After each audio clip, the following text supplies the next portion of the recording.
Bonjour à toutes et à tous, bienvenue dans le 8e épisode d'Atin.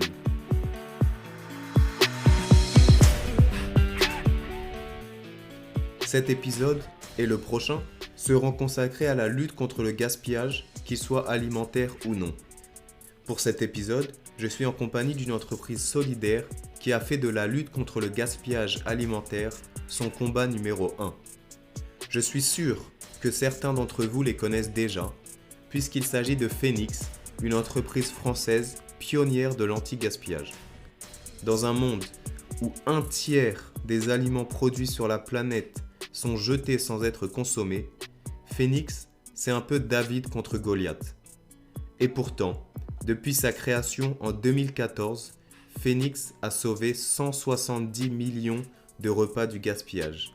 Et chaque jour, c'est 150 000 repas qui évitent d'être jetés grâce à leur travail. Pour nous présenter Phoenix, je suis accompagné de Clément. Bonjour Clément, est-ce que tu peux te présenter s'il te plaît ? Bonjour, Clément Carreau. Moi, ça fait 3 ans que je suis chez Phoenix pour lutter contre le gaspillage et mon rôle, c'est responsable des affaires publiques. Ça veut dire que j'interviens auprès des élus, des décideurs politiques, je m'occupe du plaidoyer, j'interviens dans des conférences et je porte la voix de Phoenix auprès du législateur et dans les arènes publiques de façon générale. Puisqu'on va parler de gaspillage alimentaire, est-ce que tu peux nous donner ton plat préféré ? Je dirais les lasagnes de ma maman. D'accord, Et il n'y a jamais de gaspillage parce que j'ai un gros appétit. d'accord, ouais, jamais. Est-ce que tu as fait partie d'associations en lien avec l'environnement ou l'écologie auparavant, avant de rejoindre Phoenix ? Oui, pendant mes études, j'ai été président d'une ONG australienne dans sa branche française à Strasbourg qui s'appelle 180 Degrees Consulting, qui met en lien des étudiants en master avec des associations et des porteurs de projets associatifs pour effectuer des missions parallèlement à leur master de façon gratuite pour aider les assos. Et j'ai aussi eu la chance de faire un stage de plusieurs mois dans une start-up à impact social à Bogota, là encore dans le domaine du social, de la mise en relation entre les ONG et les financements. D'accord. Et d'où est-ce que cette envie ou ce besoin d'être dans des entreprises solidaires ou dans des associations, d'où est-ce que ça te vient? Est-ce que c'est une éducation ou c'est une étincelle qui t'a donné envie de t'y mettre? Oui, alors plusieurs choses. Déjà, c'est parti d'un constat de ma part qui est que, après différentes expériences, j'ai compris que je me sentais bien dans l'entrepreneuriat social, donc dans des entreprises à mission ou à but social, à objet commun, disons, au service de l'intérêt général, pas dans une ONG ou une association classique, et ni dans une entreprise capitaliste qui aurait un objet non social ou non environnemental, mais plutôt dans une entité à mi-chemin qui serait une entreprise de l'entrepreneuriat social environnemental, qu'on peut aussi appeler entreprise de l'ESS ou entreprise Tech for Good ou Startup Impact. Il y a pas mal de mots nébuleux autour de ça, mais ce que je veux dire, c'est que je me sentais bien dans une entreprise qui avait un objet de bien commun. Et, euh, et ça vient effectivement de mon parcours associatif, de mes études à Sciences Po qui m'ont sensibilisé à l'intérêt commun, de ma grande prise de conscience des enjeux climatiques qui m'ont amené à me poser ces questions. Et puis aussi une prise de conscience très simple, c'est que on passe la plupart de notre temps soit à dormir, soit à travailler. Donc, c'est pas mal d'utiliser ce temps de travail pour faire quelque chose qui sert à tout le monde. Mmh, d'accord. Et c'est donc est-ce que c'est ça qui t'a attiré chez Phoenix? C'est, le fait que ce soit une entreprise solidaire et sociale? Oui, complètement. C'est l'objet, c'est la mission, c'est les ambitions de Phoenix d'être vraiment un champion de l'impact, d'incarner notre forme d'entrepreneuriat qui, je pense, est une forme plus moderne d'entrepreneuriat parce que je pense que l'entreprise capitaliste traditionnelle a vécu. Et je pense que là, maintenant, en 2022, on ne peut pas renoncer à l'entreprise pour atteindre les objectifs climatiques. Mais par contre, on peut l'adapter, l'entreprise, pour en faire quelque chose d'autre, pour en faire une entité au service de la lutte contre le changement climatique et pour plus de justice sociale. Et donc, il n'y a pas besoin de renoncer à l'entreprise, mais il faut l'adapter aux enjeux du siècle. Et ça passe par un meilleur partage de la valeur, de la gouvernance, par un encadrement des salaires, par la lucrativité limitée, donc par une forme de gouvernance différente, qui est plus juste pour les salariés, qui répartit mieux la valeur et qui rend l'entreprise plus démocratique. Et puis par ailleurs, par un objet différent, un objet à impact social ou environnemental, c'est les deux dans notre cas chez Phoenix, à la fois social et environnemental, mais par un objet qui est plein de sens et qui donne envie de se lever le matin et de faire quelque chose au service du bien commun. D'accord. Et quand est-ce que tu as rejoint Phoenix? J'ai rejoint Phoenix il y a 3 ans. C'était, D'accord, en 2019. 2019, ouais. Merci, on va reparler de Phoenix et de son projet, dans un second temps. Avant, j'aimerais parler du gaspillage alimentaire, parce que j'ai cru lire en faisant mes recherches que et j'aimerais ta confirmation, qu'un tiers de la nourriture produite sur terre n'est pas consommée et est jetée. Oui, c'est, une étude de la FAO, donc l'Organisation des Nations Unies pour l'alimentation, qui a sorti ce chiffre en 2014 et ça a été confirmé par d'autres études. Il y a même des études qui disent que c'est encore plus important. C'est difficile à quantifier et les problématiques sont variables selon les pays. Ce qu'il faut retenir, c'est que oui, il y a une grosse volumétrie de production gaspillée, grosso modo. Effectivement, si on veut se donner une échelle et s'en rendre compte, bah, vous regardez votre caddie quand vous sortez de l'hypermarché, vous en prenez un tiers et vous le mettez à la poubelle. Ça, c'est le gaspillage réparti sur toute la chaîne de valeur.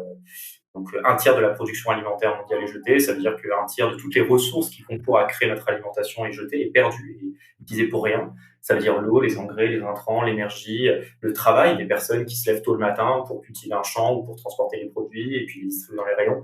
Tout ça, ça sert à rien, c'est jeté. Mmh. Et est-ce qu'on connaît l'équivalent en France? Oui, en France, il y a une étude de l'ADEME qui date de 2016, qui est la grande étude qu'ils ont faite sur le gaspillage alimentaire. Et cette étude nous indique qu'en France, le gaspillage alimentaire, c'est 10 millions de tonnes de nourriture par an qui sont jetées. Ça représente en valeur marchande 16 milliards d'euros. En fait, on détruit chaque année 16 milliards d'euros en valeur marchande et on recommence l'année suivante. Les flux sont répartis de telle sorte qu'on trouve 14% du gaspillage chez le distributeur, 32% en phase de production, 33% chez le consommateur. En fait, c'est le consommateur qui est le plus responsable du gaspillage, et puis le reste chez l'industriel. D'accord. Et donc c'est une question qui peut sembler naïve, mais pourquoi est-ce qu'on gaspille autant de nourriture? Alors la réponse à cette question dépend du maillon de la chaîne sur lequel vous vous situez. C'est-à-dire qu'un producteur, par exemple, il va gaspiller parce que il a des produits qu'il laisse au champ, parce que par exemple il a surproduit et qu'il n'a pas réussi à tout vendre, ou parce que le distributeur lui demande un prix qui ne lui permet pas de rentrer dans ses frais, et donc il vaut mieux parfois laisser les produits au champ plutôt que de les sortir. C'est finalement plus cher de sortir les produits du champ que de les y laisser. Il peut y avoir aussi des aléas climatiques qui vont engendrer des pertes en phase de production. Voilà, il va y avoir différentes choses qui peuvent impacter en phase de production. Après, il y a bien sûr la question du conditionnement des produits en fonction des silos de stockage, de la maîtrise des taux d'humidité, de la maîtrise des aspects sanitaires. On peut avoir une production qui est en partie endommagée à cause de parasites, d'insectes, de ravageurs, de maladies. Ça, c'est le cas dans pas mal de pays, notamment du Sud, où on n'a pas forcément les silos de stockage qui conviennent, les infrastructures qui conviennent pour conserver les produits de la bonne manière. Après, évidemment, en phase de transformation chez l'industriel, il y a les chutes de produits. Donc, par exemple, je vais faire du saumon, mais il y a certaines parties du saumon que je ne vais pas valoriser parce que je ne la vends pas au consommateur, donc elle va finir à la poubelle après la découpe. Il peut y avoir aussi des retours produits, des retours de palettes, des erreurs de commande, des problèmes logistiques, des camions qui se renversent, des ruptures de chaîne du froid, des chocs de palettes. Il peut y avoir différents aléas là encore. Chez le distributeur, ça peut être par exemple des erreurs de commande, des surstockages, des ruptures de chaîne du froid. Ça peut être aussi des consommateurs qui prennent un produit puis le remettent dans le mauvais rayon et du coup on ne sait pas si le produit a rompu la chaîne du froid et donc on va devoir le détruire. Ça peut être aussi des gens qui vont abîmer les produits en rayon parce qu'ils vont malaxer tous les fruits et légumes et ils vont les abîmer. Et donc ils vont précipiter leur fin. Ça peut être aussi des choix du consommateur de ne pas acheter une banane toute seule, par exemple, parce que les gens n'achètent que des bananes quand elles sont en grappe, alors qu'on pourrait acheter une banane solitaire, mais non, la banane solitaire, souvent, elle va se finir à la poubelle. Donc, il y a des questions d'habitude de consommateur, des questions de règles commerciales, de désaccords sur les prix, d'erreurs de commande, des questions sanitaires. Donc, c'est très complexe, les causes sont multiples et sont différentes. Chez le consommateur, par exemple, dans son frigo, il peut avoir oublié des produits qui vont se périmer, il s'en rend compte trop tard. Il va peut-être aussi sortir au restaurant alors qu'il avait prévu de manger chez lui et ça va générer du gaspillage. Si le fait que le consommateur peut-être ne sait pas bien ranger son frigo, il y a des étages dans le frigo, il ne faut pas mettre tous les produits au même endroit, il y a un ordonnancement à respecter pour conserver les produits mieux. Il y a des gens qui mettent au frigo des produits qui ne vont pas au frigo, qui se conservent mieux sans être dans le frigo. Il y a des gens aussi qui ne cuisinent pas, qui ne savent pas cuisiner les restes. Donc voilà, les erreurs sont multiples et les solutions le sont tout autant. D'accord. Ouais, ça fait beaucoup de causes possibles, pour le gaspillage. Hem, Selon un récent rapport de l'ONU, la faim dans le monde progresse et l'on estime que jusqu'à 820 millions de personnes souffrent de la faim. On comprend donc rapidement le problème moral d'un tel gaspillage, mais d'un point de vue environnemental et écologique, quelles en sont les conséquences? Oui et j'ajoute qu'en France, on a aussi ce problème, hein. Il y a un problème structurel de précarité alimentaire. On estime que l'année dernière, il y a eu 7 millions de personnes en France qui ont eu recours au moins une fois à l'aide alimentaire. Pendant le Covid, on sait que ça a beaucoup touché, les étudiants, mais bon, au quotidien, ça touche aussi pas mal de personnes âgées. Il y a des problématiques réelles d'accès à la nourriture en qualité et en quantité suffisante pour tous les Français et aussi, même aux produits d'hygiène comme les shampoings, les gels douche, les couches, les serviettes hygiéniques. Donc, il y a une problématique d'accès, de pauvreté, en fait, en France, qui est malheureusement structurelle, qui n'est pas, conjoncturelle, qui n'est pas juste liée au Covid, même si la crise sanitaire a effectivement aggravé ce problème. On est un pays riche avec beaucoup de pauvreté alimentaire et heu j'ai oublié votre question, du coup, Ah désolé. oui, c'est donc, d'un point de vue, moral, on se rend compte, en plus de avec ce que vous venez d'ajouter, mais d'un point de vue écologique et environnemental, quelles sont les conséquences d'un tel gaspillage? Oui, en fait, le gaspillage alimentaire, c'est un triple problème. C'est un problème économique, comme on l'a expliqué, ça coûte 16 milliards d'euros par an à la France, mais c'est aussi un problème social parce qu'il y a, 7 millions de personnes qui ont recours à l'aide alimentaire chaque année et c'est, un problème environnemental parce que, les émissions de gaz à effet de serre générées par le gaspillage alimentaire sont monstrueuses. En fait, on estime que c'est 8 à 10 des émissions globales de CO2, au niveau mondial donc c'est 8 à 10 du problème climatique, en fait, le gaspillage alimentaire. Mmh. Et en France, c'est, grosso modo 3 des émissions de CO2, ce qui est en fait plus que l'aviation qui compte grosso modo pour 2. Donc c'est pas un mince problème. On a beaucoup parlé de l'aviation et je suis convaincu que c'est un problème en matière d'émissions carbone, mais on a peu parlé du gaspillage en tant que problème carbone et c'en est un. Donc il est urgent de lutter contre le gaspillage si on veut tenir nos objectifs climatiques et le gouvernement français s'est fixé l'objectif de réduire le gaspillage alimentaire de moitié d'ici 2025 par rapport à son niveau de 2015. Donc on s'est fixé des objectifs ambitieux. Et nous, Phoenix, comme d'autres, on concourt à aider l'État à atteindre ces objectifs. Ouais, c'est d'ailleurs, une de mes questions. Est-ce que des mesures, concrètes ont été prises par l'État? Donc il y a un objectif, mais en termes de mesures, est-ce qu'il y a des lois qui ont été passées ou des décrets, Oui, alors d'abord en 1989, on a fait rentrer dans le code général des impôts ce qu'on a appelé la loi Coluche. Elle est donc bien nommée puisque c'est une loi qui a pour but d'inciter au don en nature des produits alimentaires. Le but, c'était d'encourager les magasins de la grande distribution, les industriels, les grossistes, les producteurs, bref, tous les acteurs de l'alimentaire à donner leurs produits lorsqu'ils sont vendus. Ça marche plutôt bien. On a fait une incitation fiscale assez forte avec cette loi. Ça a été consolidé par le dispositif Aliagon, qui est la grande loi sur le mécénat d'août 2003. Et ensuite, on a vraiment légiféré sur le gaspillage. La France était le premier pays au monde à faire une loi contre le gaspillage. C'est la loi relative à la lutte contre le gaspillage alimentaire qui date de 2016, qu'on appelle aussi la loi Garot, et qui a été une loi votée à l'unanimité par les députés et qui a deux mesures phares. La première, c'est d'interdire de rendre impropre à la consommation des produits encore consommables. En gros, ce que ça veut dire, c'est qu'on n'a plus le droit de mettre de la javel dessus pour les rendre impropres. Et ce qui était une pratique qui malheureusement avait parfois cours. Et puis la seconde grande disposition de la loi, c'est d'obliger les magasins de plus de 400 mètres carrés à nouer un partenariat avec les associations d'aide alimentaire pour le don. Donc en fait, à mettre en place un dispositif de don avec des associations, ce qui ne les oblige pas à donner tous leurs produits invendus, puisqu'ils peuvent en faire autre chose, ils peuvent les vendre en date courte, ils peuvent les donner à des animaux, les méthaniser, les composter, mais à rentrer dans une démarche de don quand on fait plus de 400 mètres carrés pour un supermarché. C'est une obligation depuis cette loi en 2016 de chercher un partenariat avec une association. d'accord, et donc avec toutes ces mesures qui ont été prises, est-ce que on a des données pour comparer, la différence, d'année en année? Est-ce que l'on progresse d'un point de vue du contre le gaspillage alimentaire?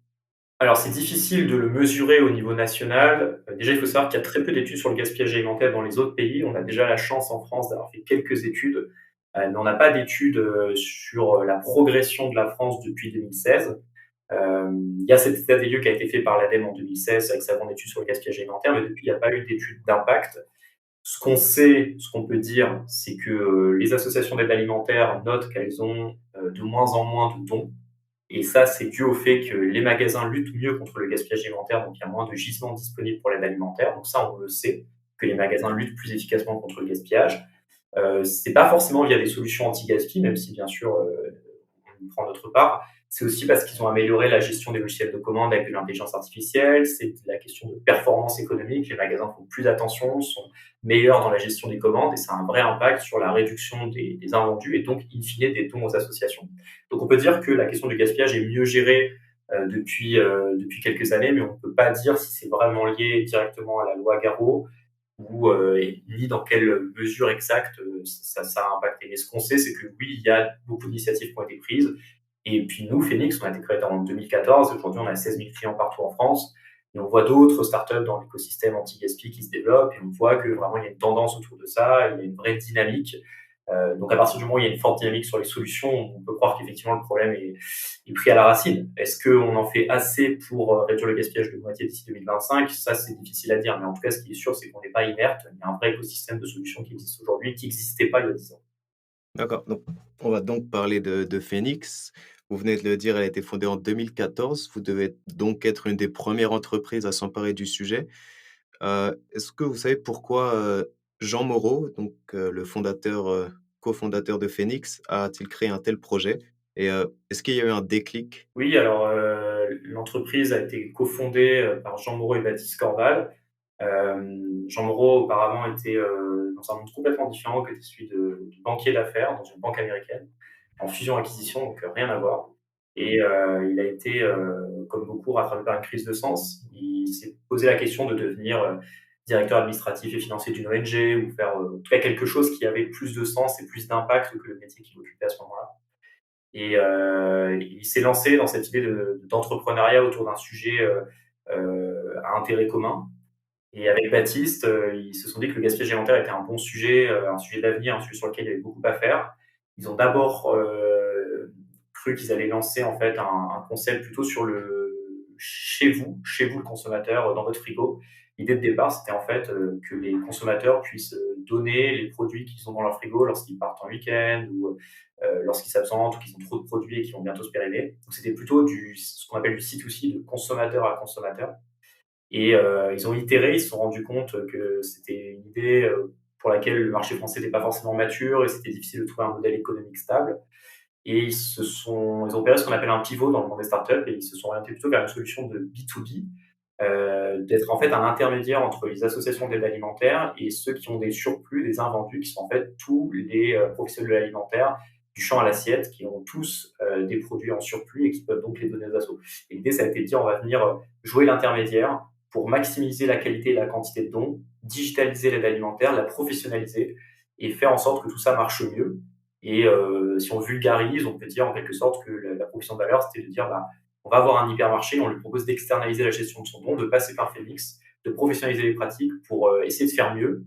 Et pourquoi? Parce que en faisant mieux, le magasin va limiter le coût de sa facture déchets, parce que les déchets lui coûtent de l'argent, plus il a de déchets, plus il paye.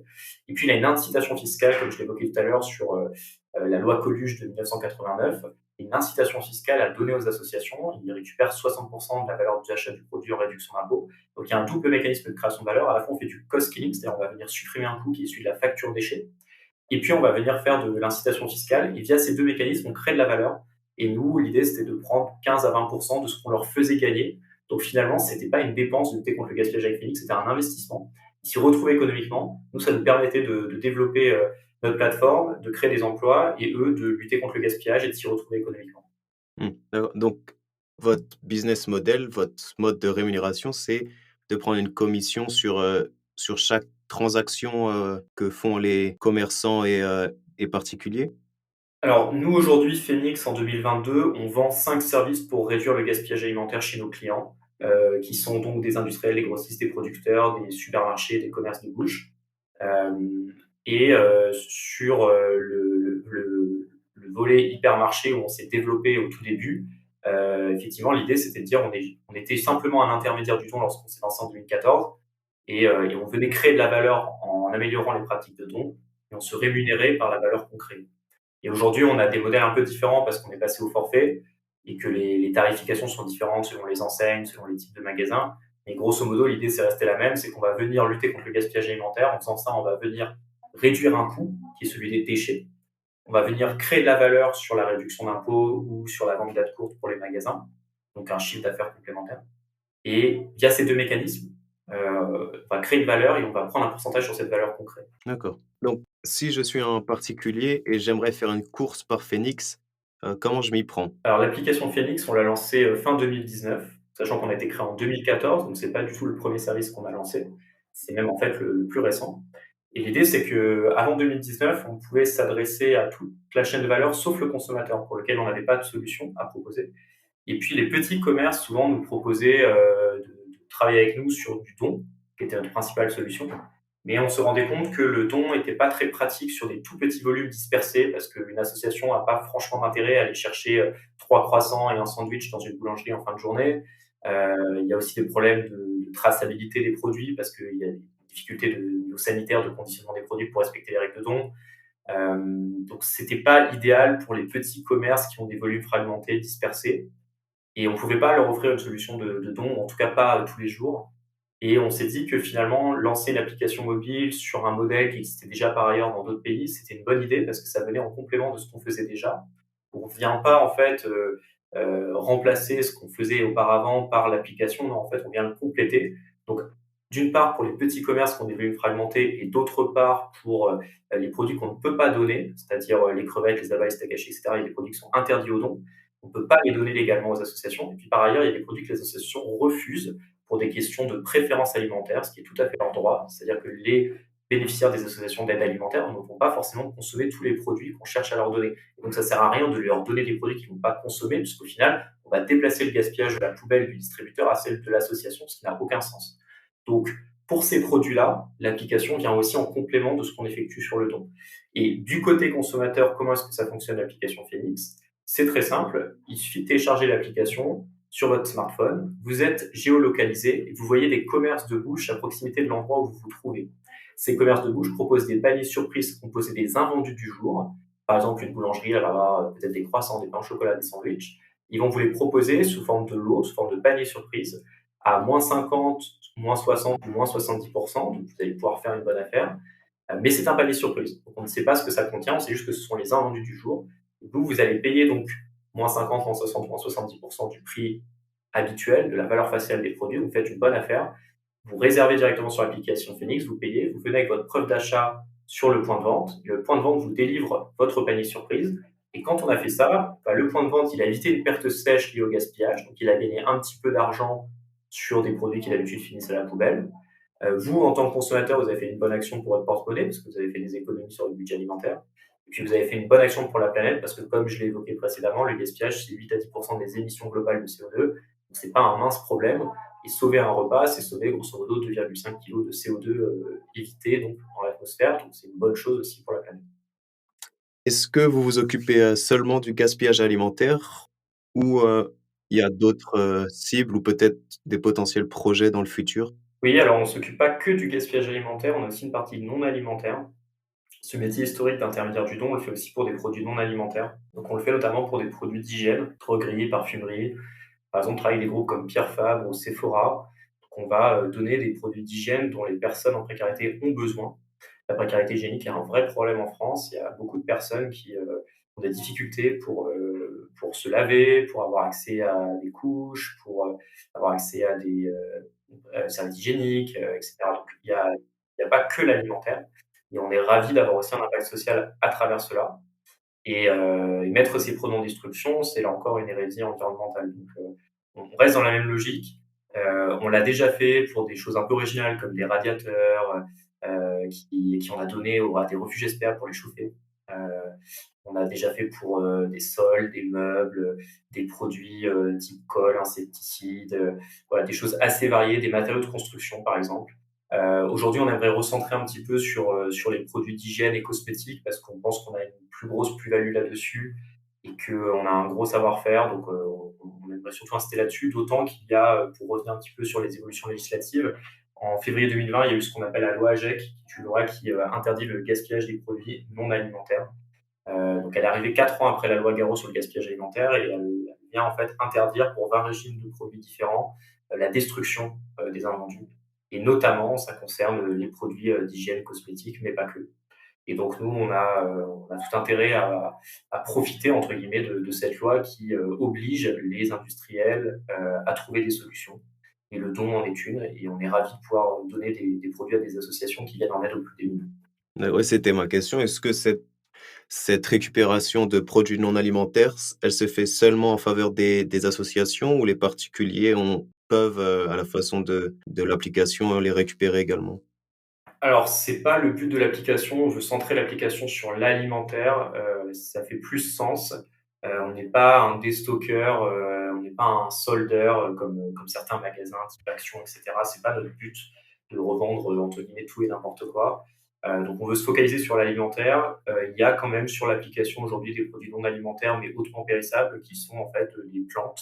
On travaille pas mal avec Truffaut, par exemple, qui une grosse chaîne de jardinerie qui propose des plantes, des fleurs qui sont un peu défraîchies ou qui sont ou qui répondent à un turnover et qu'on va du coup sortir des rayons et qui plutôt que d'être détruits sont soit donnés à des associations, des EHPAD, des maisons de retraite, etc. Ou peuvent être aussi donc revendus aux consommateurs dans des paniers Phoenix. Donc on travaille à la fois avec des petits fleuristes indépendants et puis des grands groupes comme Truffaut sur la revente aux consommateurs de paniers de plantes et de fleurs. D'accord et pour le gaspillage alimentaire donc, est-ce qu'il y a une possibilité pour, les végétariens, par exemple, ou d'autres, de choisir, des paniers sans viande? Oui, oui, oui, il y a des filtres sur l'application, qui vont vous diriger, par exemple, uniquement vers, des primeurs ou des magasins bio qui font des paniers, de fruits et légumes, ou, on a aussi même des supermarchés qui font vraiment des paniers, distincts entre les paniers, carnés et les paniers végétariens. Donc, oui, oui, il y a cette option.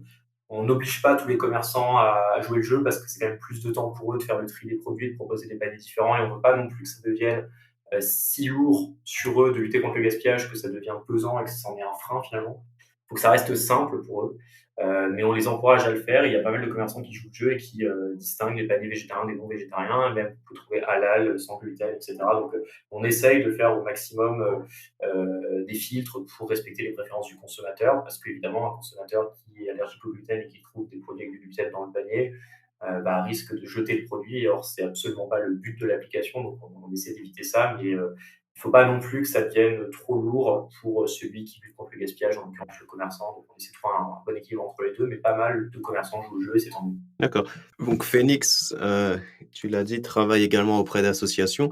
Est-ce que pour les associations, le processus est le même qu'avec, les particuliers? Est-ce qu'ils doivent, également récupérer leur panier en magasin? Donc les associations, nous, on les livre directement ou des fois elles viennent chercher les produits directement en magasin ou à l'entrepôt. Donc nous, on joue le rôle de logisticien. On vient apporter une digitalisation du service et une amélioration des pratiques, de la formation aux règles de don pour les donateurs. Donc on vient apporter plutôt un encadrement, on va dire. Et parfois, on livre directement les associations nous-mêmes ou on met en place un transporteur pour le faire. Donc il y a plusieurs cas de figure. Mais les associations vont récupérer les produits donc soit directement dans l'asso, soit elles vont se rendre sur le point de collecte pour aller récupérer les produits. Donc elles ne viennent pas chercher des paniers, en fait, elles viennent vraiment à un horaire dédié avec un camion. Souvent, elles vont venir sur ce qu'on appelle une ramasse, une boucle de ramasse où elles vont collecter en fait plusieurs points de vente souvent. Donc elles viennent pas juste pour collecter ce point de vente, souvent elles vont en collecter plusieurs. Donc on essaie de s'insérer dans ces boucles de ramasse parce que l'idée c'est évidemment pas de mobiliser des bénévoles pour faire un aller-retour one shot juste pour ces produits-là, mais plutôt d'intégrer dans une boucle de ramasse globale les collectes avec. Et est-ce que vous êtes liés aux associations, par, des contrats ou même non officiels ou bien, est-ce qu'elles vous contactent, lorsqu'elles en ont besoin? Oui, on a des conventions nationales avec les grandes associations d'aide alimentaire, les têtes de réseau connues comme les banques alimentaires, les Restos du Cœur ou la Croix-Rouge ou les épiceries sociales Andes, le Secours catholique, l'Armée du Salut. Donc on travaille avec beaucoup de grandes associations. On travaille aussi avec une myriade de petites associations locales, de quartier, indépendantes, qui parfois ont uniquement une activité d'aide alimentaire, mais qui parfois aussi ont une activité d'aide alimentaire, mais qui n'est pas leur activité première. Par exemple, ça peut être des associations dont le but premier est d'aider des personnes à se réinsérer dans le monde professionnel ou d'accueillir des femmes battues qui ont besoin d'un hébergement d'urgence ou des personnes sans abri qui ont besoin d'un toit. Donc, c'est pas forcément des assos qui sont dédiés à l'aide alimentaire, mais qui vont avoir une activité d'aide alimentaire parmi les activités qu'elles occupent. Mmh. Avec combien d'associations, travaillez-vous? Vous avez dit que vous en avec une myriade, mais est-ce que vous avez un chiffre? Alors à ce jour, il y a un peu plus de 3000 associations qui ont bénéficié en France de dons via Phoenix. Mais sur une année civile, on est plutôt autour de 1 900-2 000 associations qui vont recevoir des dons sur une année civile. On a des associations avec qui on a des partenariats très historiques, avec qui on travaille depuis plusieurs années, et puis d'autres qui viennent se rajouter des fois un peu ponctuellement quand on a des dons un peu spécifiques ou pour remplacer notre association. Tout ça fait que, oui, grosso modo, on a 1 900-2 000 associations qui reçoivent des dons sur une année. Et vous savez combien de repas vous distribuez, aux associations au quotidien? Oui, alors Phoenix, aujourd'hui, on sauve 130 000 repas, donc 130 000 équivalents repas, donc 130 000 équivalents poids repas par jour. Et sur ces 130 000 équivalents poids repas par jour qu'on sauve de la destruction, il y en a grosso modo la moitié qui vont vers le don et l'autre moitié qui vont vers nos autres solutions de valorisation. D'accord. Donc on a parlé des particuliers, des associations, on peut parler des entreprises. Quelles sont les entreprises qui travaillent avec Phoenix? Ce sont plutôt des grosses entreprises ou également, par exemple, le boulanger du coin ou le poissonnier, est-ce qu'ils peuvent, travailler, joindre Phoenix? Oui, alors sur Phoenix, il y a à la fois des commerçants de quartier indépendants qui peuvent être un boucher, un maraîcher qui vend directement ses produits anti-gaspi depuis la ferme, un industriel qui est en banlieue d'une ville a son site de production et va vendre directement depuis l'atelier de transformation. Évidemment, un primeur, un magasin de producteurs, voilà, tous les commerces alimentaires sont éligibles dans le sens qu'ils ont tous des invendus. Et puis après, il y a effectivement des grandes chaînes comme Leclerc, Intermarché, Système U pour la grande distribution ou encore Franprix. Des grands industriels, grands transformateurs comme Coca-Cola ou Danone ou Riant ou Lutti. Des producteurs qui ont des surplus directement depuis la ferme. Et puis aussi des grossistes comme Pomona, comme Cisco, qui ont des entrepôts à Rungis ou ailleurs. Il y a Florette aussi, par exemple, qui est un grossiste, qui vont avoir aussi des produits à donner aux associations. Que perdent concrètement les entreprises en jetant leurs invendus et que gagnent-elles donc, en travaillant avec vous? Très simplement, plus on jette et plus on paye. En France, il y a ce qu'on appelle une facture déchets. Vous allez devoir payer pour vos déchets et vos biodéchets une somme par rapport qui est facturée au tonnage de déchets que vous avez. Donc, plus vous avez de tonnes de déchets et plus vous payez cher votre facture déchets, ça peut représenter plusieurs milliers d'euros par an pour des supermarchés. Donc, on va venir supprimer un coût en donnant les produits aux associations plutôt qu'en les détruisant.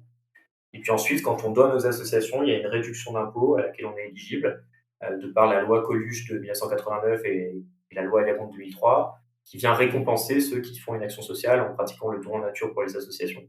Et puis si vous vendez les produits en date courte plutôt que les donner aux assos, mais que vous allez les vendre à bas prix aux consommateurs, bah, vous aurez un chiffre d'affaires qui va être généré sur des produits qui normalement finissaient à la poubelle. Donc ça fait un petit chiffre d'affaires supplémentaire qu'ils n'avaient pas auparavant. Donc ils ont ce double intérêt-là, à la fois réduire le coût des déchets et générer soit du chiffre d'affaires, soit de la réduction d'impôts en luttant contre le gaspillage.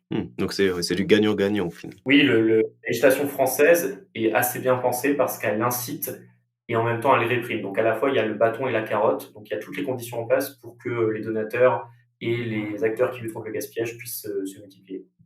D'accord. Toujours sur les entreprises, est-ce que Phoenix intervient seulement en fin de cycle, c'est-à-dire au moment où il vaut mieux redistribuer que jeter les produits? Ou bien intervenez-vous également en amont afin de trouver une solution durable avec les entreprises? Alors les 2 mon capitaine, donc on est à la fois, un acteur qui va venir former, sensibiliser, trouver des solutions pour améliorer la gestion de commandes, la conduite du changement, l'organisation managériale pour, identifier des leviers qui vont permettre de réduire le gaspillage en amont. Mais évidemment, on a aussi côté solution, côté produit, une solution qui est essentiellement palliative puisqu'on va venir, valoriser un invendu et évidemment, on pourrait se dire que le mieux, c'est qu'il y ait, jamais d'invendu et comme ça, il y aura vraiment jamais de déchets. Aujourd'hui, c'est impossible. On sait très bien que les gens, quand ils vont au supermarché et qu'ils trouvent pas les produits qu'ils veulent dans les rayons, ça leur déplaît et donc à partir de là, c'est impossible à moins d'accepter la rupture de stock et de se dire qu'il y a des pénuries en rayon parce qu'on ne surcommande pas les produits, bah, c'est difficile, de ne pas avoir d'invendus. Donc les invendus font partie de la logique de fonctionnement de notre système capitaliste, consumériste. Pour autant, les taux de casse, donc les taux d'invendus dans les supermarchés sont autour de 1,5-2 donc c'est pas monstrueux, hein, contrairement à ce qu'on peut s'imaginer.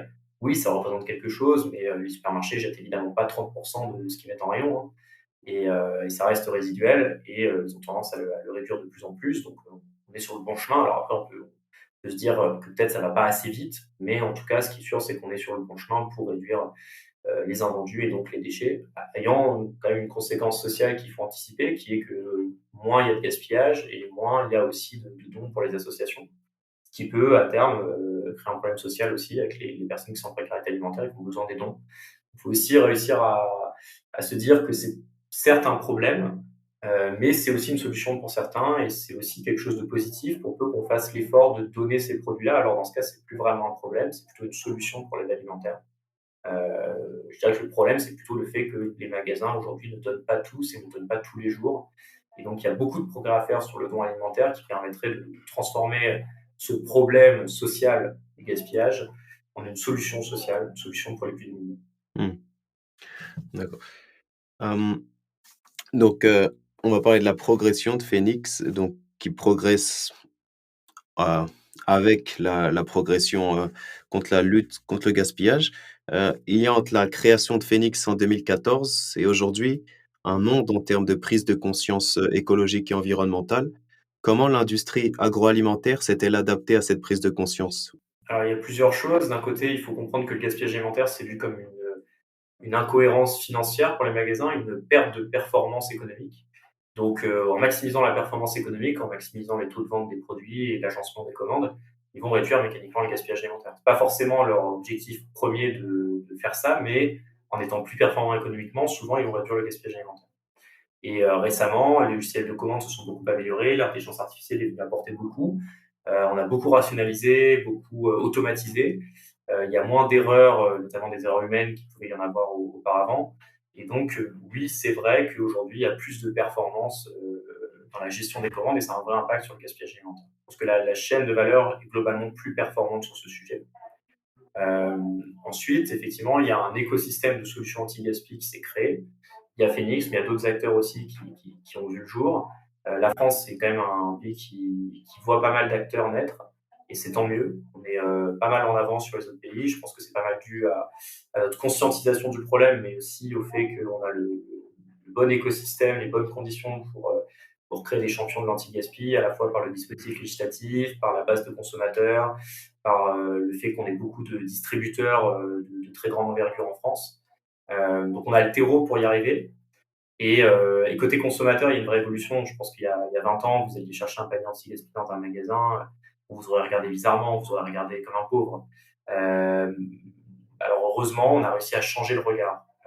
Aujourd'hui, les gens sont fiers de lutter contre le gaspillage. Ils savent qu'ils font un geste qui est écologique. Ils viennent pas, entre guillemets, juste faire des économies, mais ils viennent faire un geste qui est bon pour tout le monde, finalement. Et ils en sont fiers. Ils postent leur panier sur Facebook, ils mettent des photos, ils recommandent à leurs amis. Finalement, on est passé d'une démarche, je dirais presque de honte, ou en tout cas de confidentialité, à une démarche plutôt proactive, où on cherche en fait à convaincre le maximum de gens de faire comme nous. Et donc finalement, pour nous, aujourd'hui, Phoenix, nos meilleurs ambassadeurs, c'est nos clients, c'est les consommateurs qui utilisent l'application, c'est tous les gens qui luttent contre le gaspillage parce qu'ils sont fiers de le faire et du coup, ils arrivent à en convaincre d'autres. Ça, c'est merveilleux parce qu'il y a 20 ans, je pense que ce n'était pas du tout le cas et les conditions n'étaient pas réunies pour créer ça. Et aujourd'hui, le marché est mature, les gens ne tolèrent plus le gaspillage alimentaire, la peine d'affichage est énorme, hein. Un magasin qui est pris la main dans le sac en train de javiser des produits, ça fait beaucoup de dommages sur son image de marque. Les réseaux sociaux sont une arme destructrice sur ce point. Et donc, je pense que les magasins ont beaucoup amélioré leurs pratiques parce qu'ils savent qu'il y a un risque en termes de réputation et que le coût à jeter les produits augmente parce que si vous êtes pris en flagrant délit de détruire des produits, vous faites beaucoup de dégâts sur votre image de marque aujourd'hui. Et ce n'était pas forcément le cas il y a 20 ans où c'était beaucoup plus toléré et où il n'y avait pas les réseaux sociaux et les médias qui s'intéressaient autant à la question et pouvaient offrir de la viralité sur ces problématiques. Mmh. D'ailleurs, en parlant des paniers repas, Phoenix fait en quelque sorte le pari de changer les mœurs, en tout cas de créer une nouvelle pratique dans la vie quotidienne des utilisateurs. Est-ce que ça a été, difficile au début? Donc vous êtes implanté en 2019. Est-ce que ça a été difficile, de changer le regard ou, les Français étaient, déjà, enclins à le faire? Alors je dirais que quand on s'est lancé en 2014 en tant qu'acteur de l'anti-gaspillage, c'était vraiment pas facile. On avait l'impression que on prêchait un peu dans le désert, qu'on venait faire un travail d'évangélisation parce que le marché n'était pas forcément prêt, on était peut-être un peu trop tôt sur le marché. Ensuite, je pense qu'avec la loi Garot 2016 sur le gaspillage, il y a eu une vraie prise de conscience, il y a eu un phénomène médiatique autour de cette loi. Et puis, il y a le rôle des réseaux sociaux qui aide aussi et qui fait qu'aujourd'hui, le paradigme a bien changé. Et en 2019, lorsqu'on a lancé l'app, déjà, on avait une base client qui travaillait avec nous sur le B2B et qui donc nous connaissait, était prête à nous faire confiance et à lancer cette solution. Et puis par ailleurs, côté consommateur, les mentalités avaient déjà beaucoup évolué depuis la loi de 2016. Et donc là, plus que jamais, je pense que l'anti-gaspi en tant qu'acte d'achat est rentré dans les mœurs, c'est très accepté socialement, très valorisé. Je pense que ça frémissait en 2019 quand on a lancé l'app, et là aujourd'hui c'est vraiment institutionnalisé. C'est vraiment devenu une norme de lutter contre le gaspillage en faisant ses courses tout simplement. Mmh. Combien aujourd'hui, en 2022, combien d'utilisateurs compte l'application Phoenix? Alors là, on vient de passer la barre des 5 millions de téléchargements. Donc, ça ne veut pas dire qu'il y a 5 millions de personnes qui utilisent l'app tous les jours, hein, mais ça veut dire que il y a 5 millions de personnes qui ont téléchargé l'app sur leur téléphone et il y en a grosso modo 20% qui l'utilisent. D'accord. J'ai vu qu'en septembre, Phoenix a levé 15 millions d'euros. C'est une somme conséquente. À quoi va-t-elle servir? Et plus globalement, quels sont les objectifs de Phoenix? Oui, en septembre, on a annoncé une levée de fonds de 15 millions d'euros qu'on a bouclé en août. On avait déjà levé 15 millions d'euros il y a quelques années. Et puis, on avait Danone Manifesto Ventures qui était rentré au capital entre-temps. Donc, on a une bonne assise. On a une capacité à convaincre les fonds d'investissement. Donc, on est sûr de notre business model. On est très fiers. Et là, on a levé auprès de 3 nouveaux fonds et on a des fonds historiques qui ont remis au pot. Donc, on est sur une belle dynamique.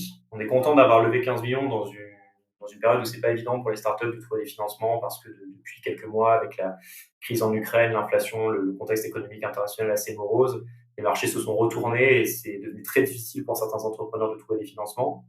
Donc, on est content d'y être arrivé, on en est fiers, ça montre qu'on est résilient. Toutes les startups n'arrivent pas à durer aussi longtemps. On a été créé en 2014, là maintenant ça fait quand même un petit moment qu'on est là et on est content de montrer qu'on peut perdurer, qu'on est résilient.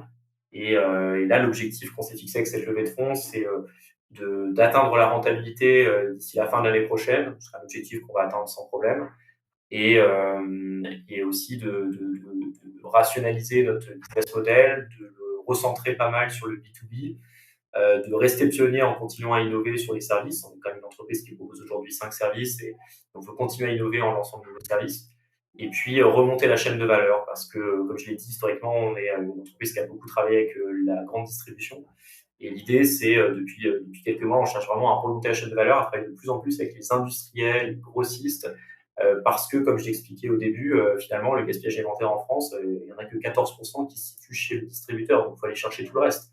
Si nous, on arrive à réduire à zéro le gaspillage dans la grande distribution, on n'a pas réglé le problème du gaspillage en France. Il y a beaucoup à faire. Donc, il faut qu'on arrive à remonter la chaîne de valeur et aller adresser des industriels, des grossistes qui sont peut-être moins visibles sur cette problématique, qui sont peut-être un peu moins montrés du doigt dans la presse, mais qui ont en fait un impact sur le gaspillage qui est quand même assez important. Et il faut qu'on arrive à trouver les solutions pour eux, pour la restauration collective, pour les producteurs. Voilà. Il faut qu'on arrive à essayer d'essaimer un peu partout et être un acteur à la fois multi-solutions et multi-segments. Mmh. Pour être un acteur, multisolutions et vu votre constante évolution, j'imagine que vous devez avoir une bonne équipe, derrière Phoenix. Combien d'employés, êtes-vous? Alors aujourd'hui, on est 210 chez Phoenix, pour la France, répartis sur 20 bureaux.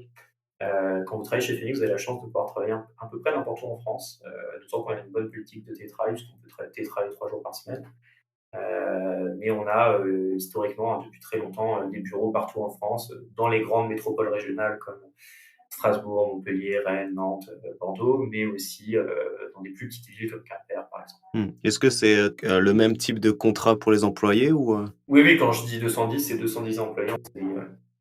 D'accord. Est-ce que Phoenix recrute, en ce moment ou, il y a des phases de recrutement? Oui, on recrute toujours de toute façon. On avait un petit peu freiné, avant de boucler la levée de fonds pour assurer, parce qu'on s'était dit que si jamais ça traînait un petit peu, valait mieux pas trop, recruter et garder un petit peu de cash de côté. Donc là, on a lancé la levée de fonds, on a les moyens de nos ambitions et on repart sur des recrutements assez intenses. Là, dans les prochaines semaines, on va recruter une trentaine de personnes. Mmh. Donc on est assez actifs sur les recrutements. D'accord. Donc vous l'avez dit, il y a différentes antennes de Phoenix, en France. Est-ce que s'il n'y a pas d'antenne dans ma ville, cela veut dire que vous n'êtes pas présent et que je peux pas bénéficier de Phoenix? Ah absolument pas, on est partout, en France et notamment dans les DOM-TOM, j'y tiens parce qu'on oublie souvent les territoires d'outre-mer, mais Phoenix est présent à La Réunion, en Guadeloupe, en Martinique, donc peu importe où vous vous situez, l'application Phoenix, fonctionne et vous pourrez trouver des commerçants alimentaires. Il n'y a aucune raison qu'ils ne proposent pas des paniers surprises avec des invendus. Donc, si, bien sûr, à partir du moment où c'est un commerce alimentaire, peu importe où il se situe, il peut tout à fait souscrire à l'application Phoenix et ça a zéro coût pour lui puisque le modèle sur l'application, c'est qu'on va prendre une commission sur les paniers vendus. Donc, il n'y a pas d'abonnement. S'inscrire sur l'application en tant que commerçant pour apparaître, c'est gratuit. Et ensuite, quand il vend un panier, on gagne de l'argent lui aussi. Et puis, s'il n'en vend pas, on n'en gagne pas non plus. Donc, il n'y a pas de coût pour lui à se lancer dans cette aventure. Et est-ce que Phoenix a passé les frontières françaises? Oui, on est présent dans 5 pays aujourd'hui. On est présent en Italie, en Belgique, au Portugal et en Espagne. Et plus exotiquement, on est aussi présent à Hong Kong. Oh, pourquoi Hong Kong? On procède par opportunité. On avait des entrepreneurs là-bas qui nous ont contactés pour essayer de lancer Phoenix à Hong Kong. Et ça a bien marché. Donc, on a fait une phase de test et on a conservé le partenariat parce que ça fonctionnait bien. Et ça nous permet d'avoir une porte en Asie. Donc, c'est intéressant aussi d'un point de vue business. Donc, on trouvait que c'était intéressant comme voie à explorer. D'accord. Que à travers cet épisode, nous avons donc vu que Phoenix apportait dans la lutte, ce que Phoenix apportait dans la lutte contre le gaspillage alimentaire. Mais en dehors de Phoenix, comment peut-on agir, au quotidien dans cette lutte? Alors, il y a 33% du gaspillage qui se situe chez le consommateur en France, donc un tiers. Ça veut dire qu'on a une grosse part de responsabilité. Comment est-ce qu'on peut agir? Bon, en faisant ses courses anti-gaspi, j'allais dire sur l'application Phoenix, mais aussi tout simplement en fait en allant en magasin et en prenant les produits en date courte. C'est déjà un geste en fait de faire des courses anti-gaspi. Puis après, évidemment, chez soi, cuisiner, je pense que c'est une astuce simple, mais souvent oubliée, en fait, de cuisiner les restes, de valoriser au maximum les produits, de demander un doggy bag au restaurant lorsqu'on n'a pas fini son plat, parce que c'est une obligation légale depuis la loi Garot de 2016. Donc, on peut demander un doggy bag pour emmener les produits qu'on n'aurait pas consommés au restaurant. On peut aussi mieux gérer son frigo en rangeant les produits dans les bons compartiments, en faisant attention aux produits qu'on ne doit pas mettre dans le frigo et à ceux qu'on doit mettre dans le frigo, parce que c'est souvent un problème, mécompréhension de comment fonctionne un frigo, c'est quand même un souci en France. Ensuite, il y a toute la compréhension des dates de péremption, puisque les dates de péremption sont souvent mal comprises. Il y a deux types de dates en France, il y a les DDM et les DLC, date limite de consommation et date de durabilité minimale. Pour faire simple, on va dire que les DDM, ce sont des dates pour les produits secs, les produits d'épicerie, les produits qui se conservent longtemps, qu'on peut en fait consommer 3 mois après la date sans aucun problème. Et puis les DLC, c'est vraiment des produits où là, je ne vous conseille pas de consommer le produit après la date, même si ces dates sont sur les yaourts et qu'on peut les consommer après. Je ne vous conseille pas de manger un steak haché ou des abats qui ont dépassé la date, vous mettrez votre santé en danger. Donc, il y a ces deux types de dates et elles sont mal comprises par les consommateurs. Et justement, un décret vient d'être publié il y a quelques jours pour réformer la sémantique des dates de péremption, ce qui est quelque chose d'assez attendu depuis plusieurs années parce qu'on sait que les dates de péremption, c'est au moins 10% du gaspillage chez le consommateur. D'accord. J'aimerais revenir rapidement sur le fait que Phoenix soit présent aussi, dans certains pays autres que la France. Est-ce que ça a été difficile, parce qu'on a vu que la France mettait en place, des lois et des mesures en faveur, de la lutte anti-gaspillage. Est-ce que, par exemple, quand vous vous installez dans un autre pays qui ont pas les mêmes lois, est-ce que ça c'est difficile de travailler avec les acteurs locaux? C'est vrai qu'en France, on avait une bonne assise, on a mis un peu de temps avant de s'exporter à l'international, hein, c'est pas la première chose qu'on a faite, donc on a attendu quelques années. Forcément, il y a de l'avance en France, c'est un pays plus mature. Maintenant, là, en dialyse, on fait une loi similaire à la loi française. Et globalement, en Europe, en Europe de l'Ouest, les législations sont plus avancées que dans d'autres pays, donc il y a quand même les conditions pour créer des acteurs de l'anti-gaspi. C'est peut-être un petit peu en retard sur la France, mais on a choisi aussi les pays dans lesquels on s'est exporté sur la base des législations et de la maturité du consommateur sur les questions d'anti-gaspi, parce que c'est important qu'on ait un consommateur qui soit apte finalement à consommer anti-gaspi, ce qui n'est pas forcément le cas dans tous les pays aujourd'hui. Donc on a fait attention à la culture finalement du consommateur et la maturité du marché pour pas arriver trop tôt sur un marché où potentiellement on dépenserait beaucoup d'argent pour peu de résultats parce que le marché serait pas encore prêt. Donc ça, c'est un vrai point d'attention pour nous. C'est pour ça qu'on est essentiellement en Europe de l'Ouest. D'accord, merci. Est-ce que tu peux nous donner 3 mots qui décrivent Phoenix? Je dirais impact parce qu'on est une entreprise à impact, on y tient. Je pense que c'est très mal défini, très mal compris, que ce soit par les décideurs politiques, les journalistes, C'est pas évident. On me dit: «Ah bon, vous êtes une entreprise, vous êtes pas une association». Je pense qu'il y a un vrai souci à comprendre que l'entreprise peut être pensée d'une façon différente et il serait temps que ça devienne même la norme. Je pense qu'il y a une grosse confusion entre l'entreprise à mission, telle forme ou l'entreprise à impact. Et on cherche à incarner une entreprise différente et on est fier d'être une entreprise, on n'est pas une association. On adore les associations, c'est nos partenaires, mais on n'est pas une association. Et on n'est pas une entreprise méchante capitaliste, on est juste quelque chose de différent. Et on tient à ce que ça se sache et on tient à inspirer d'autres entreprises pour qu'elles fassent de même. Donc je dirais le impact. Alors après, j'ai toujours du mal à choisir des mots au milieu de plein de mots quand il y a beaucoup de possibilités. Non, je dirais culture, parce qu'on a une forte culture d'entreprise. On a des gens qui ont souvent changé de voie, on poursuit une quête de sens pour arriver ici, parce qu'on n'a pas forcément les mêmes rémunérations que dans des entreprises du CAC 40, mais il y a des gens chez nous qui ont travaillé pour Ferrero, pour Danone, pour Nestlé, pour Uber, pour Google. Donc, c'est des gens qui ont fait des choix d'aller chercher une autre richesse que juste la richesse financière, mais un travail plein de sens.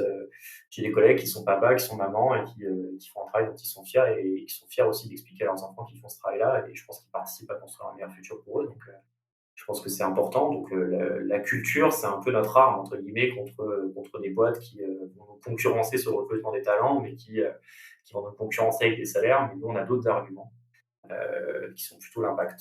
Et on est fiers de venir travailler chez Phoenix et on rencontre des bonnes personnes chez Phoenix parce que justement, on ne choisit pas uniquement les gens sur leurs compétences, même si c'est très important. On choisit aussi sur leurs valeurs. Et pour nous, une personne qui est capable de faire le job, qui n'a pas les valeurs, n'est pas une personne qui peut travailler chez nous. Et ensuite, peut-être un dernier mot, je dirais avenir parce que je pense qu'on est on est dans le sens de l'histoire, au sens métaphysique du terme, disons. C'est-à-dire on est dans le moment où tout va changer et où le gaspillage va se réduire, à la fois alimentaire et non alimentaire. Je pense qu'on est bien positionné. On est arrivé tôt, on est arrivé avant les autres, on est un vrai pionnier. On s'est créé 2 ans avant la loi sur le gaspillage alimentaire, donc on n'a pas à rougir de ce qu'on a fait et de l'intuition qu'on a eue. Et aujourd'hui, l'histoire est en train de nous donner raison, donc je pense que l'avenir va nous sourire. On a déjà beaucoup de chance d'être toujours là après 8 ans d'existence. C'est pas donné à toutes les startups et je pense qu'on a de beaux jours devant nous parce que vraiment le gaspillage va être un vrai problème et je pense que là maintenant le marché est prêt à lutter contre le gaspillage plus que jamais. Impact, culture, avenir. Moi, c'est une belle devise pour un beau projet. On espère que l'avenir, ça sera souriant. Est-ce qu'il y a une question que tu aurais aimé que je te pose et que je n'ai pas posée pendant l'interview? Ouf. On a posé pas mal de questions quand même. Donc, non, là, je sais pas trop. J'ai toujours du mal à choisir entre plein de possibilités. Vous me proposez des choses en fait. Non, pas de souci. Non, c'est des fois les gens demandent la moyenne d'âge ou des choses comme ça. Est-ce que c'est plutôt oui, c'est une bonne question. Est-ce que c'est plutôt des jeunes parce que tu as parlé du fait que les employés sont plus en quête de sens ou cherchent une autre richesse que la richesse financière. Est-ce que on se rend compte que c'est plutôt les jeunes générations qui cherchent cette richesse? Oui, alors on était un petit peu plus jeunes en moyenne il y a quelques années. Là, on a tendance à se senioriser un petit peu. La moyenne d'âge aujourd'hui est de 28-29 ans dans l'entreprise. C'était un peu plus jeune avant. Je pense qu'on a beaucoup de facilité à recruter les talents parce que les jeunes veulent s'engager et veulent faire des métiers qui ont du sens. Mais on a une tendance là récente à avoir plutôt des gens qui sont en milieu de carrière dans des grosses entreprises, qui ont une très bonne expérience et qui veulent en fait changer de voie. C'est aussi une chance pour eux, hein, une chance de privilégier d'une certaine manière, d'avoir construit du patrimoine et de pouvoir, entre guillemets, s'offrir le luxe de travailler pour peut-être un salaire un peu moindre dans une entreprise qui a du sens. Donc, c'est une chance pour eux et on est content de la leur donner parce qu'ils nous apportent beaucoup. Les personnes qui ont travaillé dans l'agroalimentaire vont apporter beaucoup à Phoenix. Donc, on a pas mal de personnes qui sont papa, maman, qui ont 40 ans, 45 ans, qui nous rejoignent là, de plus en plus, ce qui n'était pas forcément le cas avant. Donc, on peut noter ce changement, c'est une espèce de rupture dans un parcours de carrière souvent tracé, où des gens ont mis les pieds dans l'industrie agroalimentaire, ont travaillé dans des grosses entreprises multinationales et se disent bah, en fait, je vais quitter tout ce confort matériel pour autre chose. Bah, merci beaucoup pour cette interview. Si des auditeurs sont intéressés, où peuvent-ils vous retrouver et vous contacter? Alors, il y a un formulaire de contact sur notre site internet, donc vous pouvez le remplir tout simplement et puis on vous répondra. Si vous avez une question précise, on vous dirigera vers le bon interlocuteur. Donc il suffit de taper Phoenix, Phenix sur internet, vous nous trouverez et vous verrez à la fois les solutions qu'on propose pour lutter contre le gaspillage, mais aussi, vous pourrez nous poser des questions, nous adresser des demandes et on y répondra. D'accord. Et on peut vous retrouver aussi sur Instagram et sur. Sur Instagram, sur Facebook, sur LinkedIn, sur TikTok, Tout sera dans la, un peu tout partout. sera dans la bio de l'épisode de toute façon. Bah, merci beaucoup. C'était très intéressant. Bah, merci à vous.